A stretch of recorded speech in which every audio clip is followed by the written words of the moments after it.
Two Bad Ants by Chris Van Allsburg. The news traveled swiftly through the tunnels of the ant world. A scout had returned with a remarkable discovery, a beautiful sparkling crystal. When the scout presented the crystal to the ant queen, she took a small bite, then quickly ate the entire thing. She deemed it the most delicious food she had ever tasted. Nothing could make her happier than to have more, much more. The ants understood. They were eager to gather more crystals because the queen was the mother of them all. Her happiness made the whole ant nest a happy place. It was late in the day when they departed. Long shadows stretched over the entrance to the ant kingdom. One by one, the insects climbed out, following the scout, who had made it clear there were many crystals where the first had been found, but the journey was long and dangerous. They marched into the woods that surrounded their underground home. Dusk turned to twilight, twilight to night. The path they followed twisted and turned, every bend leading them deeper into the dark forest. More than once, the line of ants stopped and anxiously listened for the sounds of hungry spiders, but all they heard was the call of crickets echoing through the woods like distant thunder. Dew formed on the leaves above. Without warning, huge cold drops fell on the marching ants. A firefly passed overhead that, for an instant, lit up the woods with a blinding flash of blue-green light. At the edge of the forest stood a mountain. The ants looked up and could not see its peak. It seemed to reach right to the heavens, but they did not stop. Up the side they climbed, higher and higher. The wind whistled through the cracks of the mountain's face. The ants could feel its force bending their delicate antennae. Their legs grew weak as they struggled upward. At last they reached a ledge and crawled through a narrow tunnel. When the ants came out of the tunnel, they found themselves in a strange world. Smells they had known all their lives, smells of dirt and grass and rotting plants, had vanished. There was no more wind, and most puzzling of all, it seemed the sky was gone. They crossed smooth, shiny surfaces, then followed the scout up a glassy, curved wall.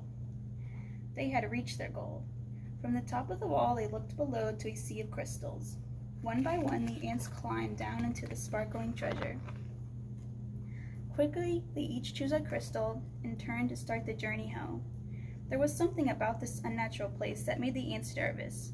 In fact, they left in such a hurry that none of them noticed the two small ants who stayed behind. "Why go back?" one asked the other. "This place may not feel like home, but look at all these crystals." "You're right," said the other. "We can stay here and eat this tasty treasure every day forever." So the two ants ate crystal after crystal until they were too full to move and fell asleep. Daylight came. The sleeping ants were unaware of changes taking place in their newfound home. A giant silver scoop hovered above them, then plunged deep into the crystals. It shoveled up both ants and crystals and carried them high into the sky. The ants were wide awake when the scoop turned, dropping them from a frightening height. They tumbled through a space in a shower of crystals and fell into a boiling brown lake. Then the giant scoop stirred violently back and forth. Crushing waves fell over the ants. They paddled hard to keep their tiny heads above water, but the scoop kept spinning the hot brown liquid. Around and around it went, creating a whirlpool that sucked the ants deeper and deeper. They both held their breath and finally bobbed to the surface, gasping for air and spitting mouthfuls of terrible, bitter water. Then the lake tilted and began to empty into a cave. The ants could hear the rushing water and felt themselves pulled toward the pitch-black hole. Suddenly, the cave disappeared and the lake became calm. The ants swam to the shore and found that the lake had steep sides. They hurried down the walls that held back the lake. The frightened insects looked for a place to hide, worried that the scoop might shovel them up again.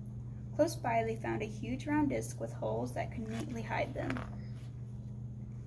But as soon as they climbed inside, their hiding place was lifted, tilted, and lowered into a dark space. When the ants climbed out of the holes, they were surrounded by a strange red glow. It seemed to them that every second the temperature was rising.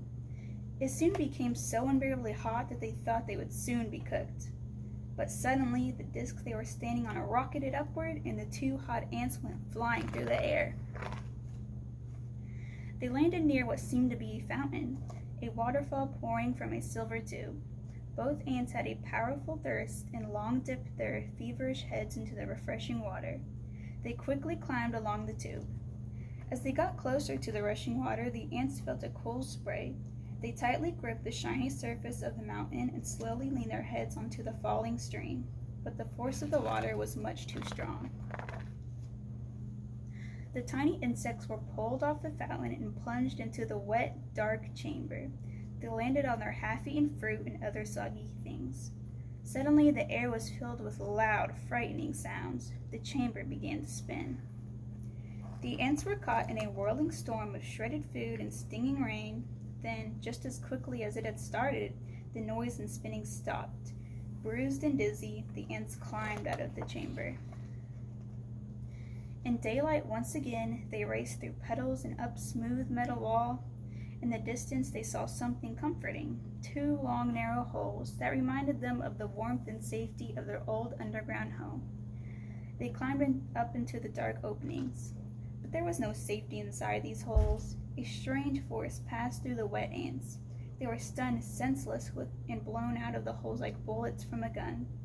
When they landed, the tiny insects were too exhausted to go on. They crawled into a dark corner and fell asleep. Night had returned when the battered ants awoke to a familiar sound, the footsteps of their fellow insects returning for more crystals. The 2 ants slipped quietly to the end of the line. They climbed the glassy wall and once again stood amid the treasure, but this time they each chose a single crystal and followed their friends home. Standing at the edge of their ant home, the 2 ants listened to the joyful sounds that came from below. They knew how grateful their mother queen would be when they gave her their crystals. At that moment, the 2 ants felt happier than they'd ever felt before. This was their home. This was their family. This was where they were meant to be.